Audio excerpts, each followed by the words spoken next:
Alors d'abord, Tembec, c'est un groupe canadien qui est essentiellement dans l'industrie forestière, c'est-à-dire c'est la gestion des forêts canadiennes, ce sont des scieries, ce sont des usines de transformation de pâte à papier, ce sont des entreprises comme la nôtre qui fabriquent des celluloses de spécialité, et c'est également des usines de transformation de produits chimiques, mais toujours autour dans la filière bois. Alors, le site de Tartas emploie directement 300 salariés. Au-delà de ces 300 salariés, on a également une cinquantaine de personnes qui travaillent pour des entreprises extérieures, mais qui sont quasiment à temps plein sur le site. La population sur ce site monte jusqu'à 800 personnes. Alors, les arrêts annuels, ce sont d'abord des arrêts qu'on fait tous les 18 mois, pour être précis.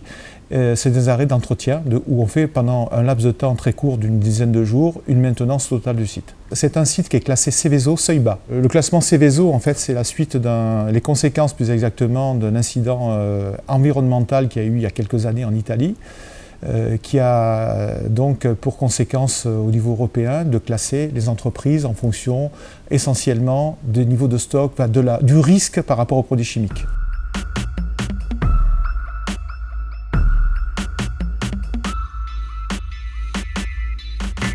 La matière première, c'est du bois, du pin maritime des Landes.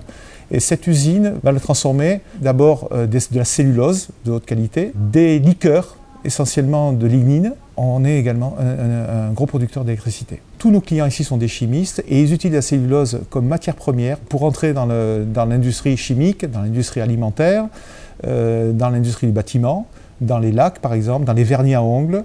Donc vous allez trouver de la cellulose dans les yaourts, dans la confiture, mais vous allez trouver également des explosifs. La quasi-totalité, on va dire à 90%, de notre production est exportée, principalement en Allemagne, mais également aux États-Unis et en Asie.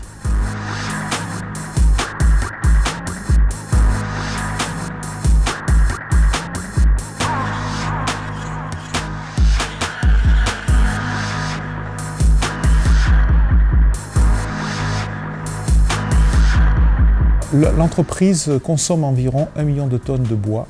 Alors ce pain maritime vient des Landes, exclusivement des Landes, sauf cas particulier, mais ce pain donc est issu des propriétés silicoles locales, donc peut provenir de propriétaires terriens divers, ou bien d'agglomérations, ou bien de collectivités. Le process de fabrication de la pâte, d'une façon générale, est un process qui consomme beaucoup d'eau. On rejette environ 1000 m3 heure d'eau.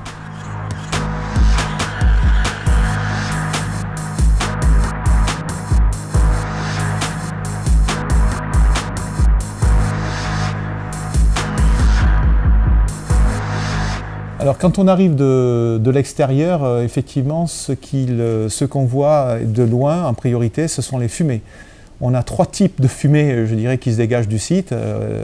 Bien sûr, on a la fumée qui est issue des chaudières. Ce sont des fumées essentiellement avec du CO2 et d'autres constituants qui sont issus de notre process dans certains cas.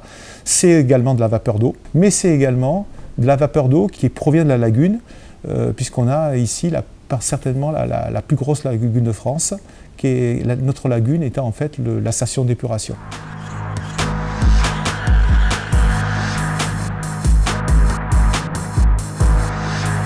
Notre entreprise génère des pollutions, que ce soit des pollutions aqueuses par les sérogés ou par sérogés atmosphériques. Cette pollution est encadrée par un arrêté préfectoral. Cette pollution fait l'objet de contrôles réguliers de l'administration. Ceci dit, nous avons nous en interne un réseau de capteurs qui nous permet de nous assurer du seuil d'émissions qui peut être présent sur le site. Et nous avons également autour de l'usine un certain nombre de capteurs pour assurer les riverains que le niveau d'émission qui peut arriver à leur niveau est conforme à la réglementation et en tout cas ne remet pas en cause la santé des riverains. Donc c'est quelque chose qui est totalement public et ils peuvent y accéder directement sur Internet. Ils ont accès par Internet.